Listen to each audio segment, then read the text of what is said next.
We've been exploring the function f of xy equals 2x over x squared plus y squared in a series of videos.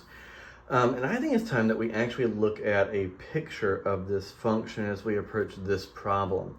So here we're given a curve called C, that is r of t equals 2 cosine ti plus 2 sine tj in the plane. Well, that's just a circle of radius 2 centered at the origin, but we've been asked to find df dt when t is equal to pi over 2. Well, so far, we've thought about the domain of this function and we've thought about these level curves. So let's see. The way this is oriented right now, I have x's, I have positive x's and y's. And we saw this map of level curves with some of the c's looking like they were big circles and little circles, and some of them were over there. We even talked about values and the range would end up in which location.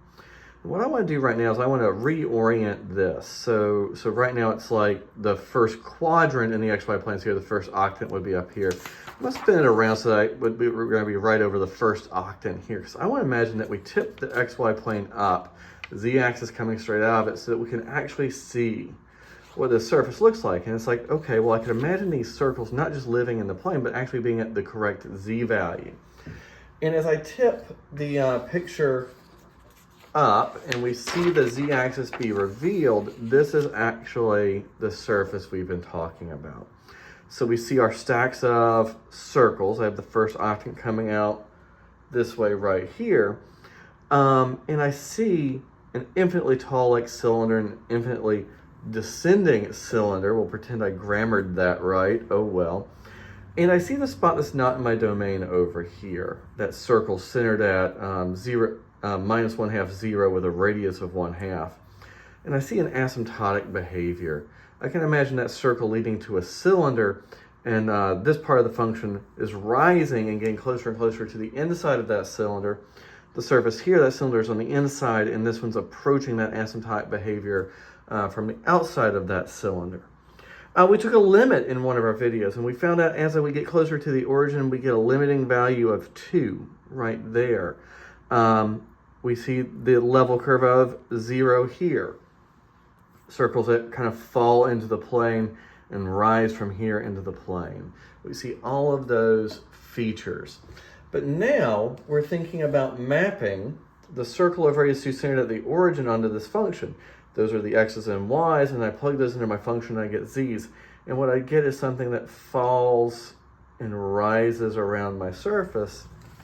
In fact, I'd be getting that curve on our surface.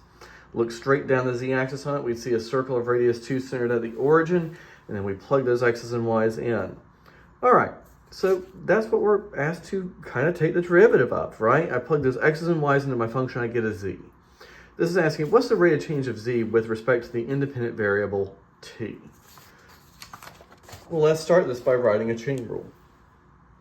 This is like the first dependency diagram we ever drew. We could probably write this chain rule down without drawing it, but I always like to think about the dependency diagrams. My t's become x's and y's on the path in the domain, and then our function f of x turns that x and a y into a z. So I could take a partial of f with respect to x, and I could take a partial of f with respect to y, and take the derivative of x with respect to t, and the same thing with y. All right, so df dt is equal to the partial of f with respect to x times dx dt plus the partial of f with respect to y times dy dt. All right, well, we've already taken first partials of our function from a previous video, so I know fx is equal to minus 2 times x squared minus y squared all over x squared plus x plus y squared squared. And the partial with respect to y was minus 4xy all over x squared plus x plus y squared squared. All right, well, those are going to help me out here in a minute, but I also need to know dx dt and dy dt. So I look at my function here, I need to take dx dt and dy dt. All right, well, looking at the x component there, the derivative is minus 2 sine t, and dy dt 2 cosine t. All right, I need to evaluate all of these things at that pi halves and then plug them in there and see where they go. These two are almost ready to go. And I suppose what I could do is I could plug x in for x, y in for y, and make these be expressions on t. But instead of doing that, I'm just going to use this expression to find the x and y that I'm supposed to plug into those partials. Because that just seems easier to me on this problem. So we'll plug a pi halves in there, and the cosine of pi halves is 0, so x is going to be 0. And the sine of pi halves is 1, so I get a 2 to think about there, so 0, 2. All right, well, those are the x and y's I have to use. So I need to know the first partial with respect to x evaluated at 0, 2. So let's just imagine plugging that 0, 2 in there. On the top, I get minus 2. Well, that's going to be a 0 there, minus 4. So let's see, on top there, that's going to be a minus 2 times a minus 4 is a positive 8. And on the bottom, let's see, I plug in that 0, 2. 2 squared is 4, 4 squared is 16. And the first partial with respect to x is equal to 1/2. Oh, that first partial with respect to y is going to be even easier because I got a 0 hanging out there. So 0 times 2 times minus 4 on the top is 0. Divided by the 16 on the bottom is just 0. Go on, evaluate dx dt and dy dt at pi halves. And we're going to have everything we need to use our chain rule.